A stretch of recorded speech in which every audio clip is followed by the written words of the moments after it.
नमस्कार दोस्तों, मैं हूं राम सूरत राजभर और आप देख रहे हैं RS24 न्यूज़। खबर उत्तर प्रदेश के जनपद मऊ से, जहां आपको बता दें कि 70 घोसी लोकसभा का चुनाव होना है और नामांकन प्रक्रिया शुरू है। उसी क्रम में आज निर्दलीय प्रत्याशी राजेंद्र राम ने 3 सेटों में पर्चा दाखिल किया। देखिए राजेंद्र राम ने पर्चा दाखिल करने के बाद उन्होंने क्या कहा। मैं आज 3 सेट में पर्चा भरा हूँ। एक सेट, चौथा सेट जो मेरा है वो मेरे मुद्दे राष्ट्रीय मुद्दे हैं। मैं देश की जनता को जागरूक करना चाहता हूँ कि भारतीय जनता पार्टी को हराओ, संविधान बचाओ, भारतीय जनता पार्टी को हराओ, आरक्षण बचाओ, भारतीय जनता पार्टी को हराओ, लोकतंत्र बचाओ। इन्हीं राष्ट्रीय मुद्दों के साथ मैं लोकल मुद्दे भी लेकर के आया हूं। यदि मैं सांसद के रूप में जीतता हूं तो मैं मऊ में हवाई अड्डा बनवाऊंगा। मऊ में मेडिकल कॉलेज नहीं है, मेडिकल कॉलेज की स्थापना होगी। मऊ में इंजीनियरिंग कॉलेज नहीं है, इंजीनियरिंग कॉलेज की भी स्थापना होगी। मऊ में स्पोर्ट्स कॉलेज नहीं है, स्पोर्ट्स कॉलेज की स्थापना होगी। ये बात और तो सभी लोग कहते हैं, लेकिन निर्दलीय होकर आप चुनाव लड़ रहे हैं, कैसे जीतेंगे आप? नहीं, मैं जीतूंगा, क्योंकि जो पार्टियों वालों को 70 साल में घोसी की जनता ने देख लिया। घोसी की जनता ने कम्युनिस्टों को भी अवसर दिया, यहाँ से कांग्रेस का भी सांसद रहा, भारतीय जनता पार्टी का भी सांसद रहा, एसपी बीएसपी का भी रहा, लेकिन सभी लोगों ने झूठ बोल करके वोट लिया, कोई काम नहीं किया। लेकिन मैं पहली बार आया हूं और लोगों को मुझ में विश्वास है, मैं ही जीतूंगा। ये सारी पार्टियां हार रही हैं। आपके सामने ओम प्रकाश राजभर के लड़के चुनाव लड़ रहे हैं। ओम प्रकाश हमारे साथ में डॉक्टर भीमराव अंबेडकर का लिखा हुआ संविधान है और डॉक्टर भीमराव अंबेडकर का लिखे हुए संविधान से ओम प्रकाश राजभर के बेटे सुपुत्र अरविंद राजभर ऊपर नहीं है।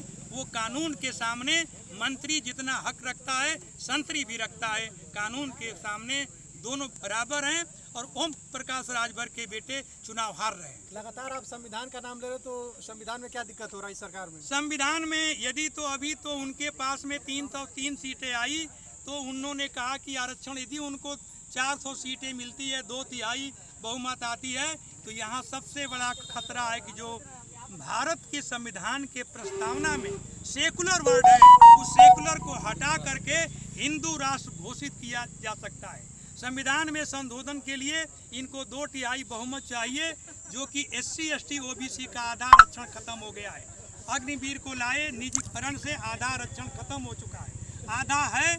यदि वो पूर्ण बहुमत से आते हैं तो इस देश के SC ST OBC का आरक्षण भी खत्म हो जाएगा। ये 2024 का आखिरी चुनाव है। यदि भाजपा सत्ता गई तो 2029 में कोई चुनाव नहीं होगा, कोई हिटलर पैदा होगा। संविधान को भंग करके वो लोकतंत्र को हटा करके वो गद्दी पर किसी डिक्टेटर को बैठा सकते हैं, जैसा कि जर्मनी में हिटलर ने किया था। लगातार पेपर लीक हो रहा है, इस पे आप क्या कहेंगे? युवा काफी निराश है। ये तो सरकार की की नाकामी है, उनके इंटेलिजेंस है, उनके DM हैं, उनके सारे IB के लोग हैं, CBI के लोग हैं। इन सब की नाकामियों का परिणाम है कि पेपर लीक हो रहा है। मैं इसकी निंदा करता हूं। इसमें सरकार की भी मिली भगत है कि पेपर लीक होने से नौकरी देनी नहीं पड़ेगी। मैं इसके लिए मैं सरकार की निंदा करता हूं। आप चुनाव लड़ रहे हैं, लड़ाई किससे है? बीजेपी ने उन कंपनियों से भी चंदा लिया जो बीफ सप्लाई करते हैं। एक्चुअली जो इलेक्टोरल बॉन्ड है एक भ्रष्टाचार का माध्यम है और इन्होंने उन्हीं लोगों ने अधिक चंदा दिया जिनको भारतीय जनता पार्टी ने लाभ पहुंचाया। और भारतीय जनता पार्टी कहती है कुछ और, करती है कुछ और। इनके कथनी और करनी में जमीन आसमान का अंतर है। आपकी लड़ाई किससे है? मेरी लड़ाई किसी से नहीं है। जो सरकार की नीतियां हैं, जो सरकार के खोखले वादे हैं, उनसे है। कोई मेरी व्यक्तिगत लड़ाई नहीं है। जो BJP RSS की आइडियोलॉजी है, उस विचारधारा का मैं विरोध करने के लिए आया हूं। मैं किसी व्यक्ति विशेष का विरोध करने नहीं आया हूं। कितने वोट से चुनाव जीत रहे हैं?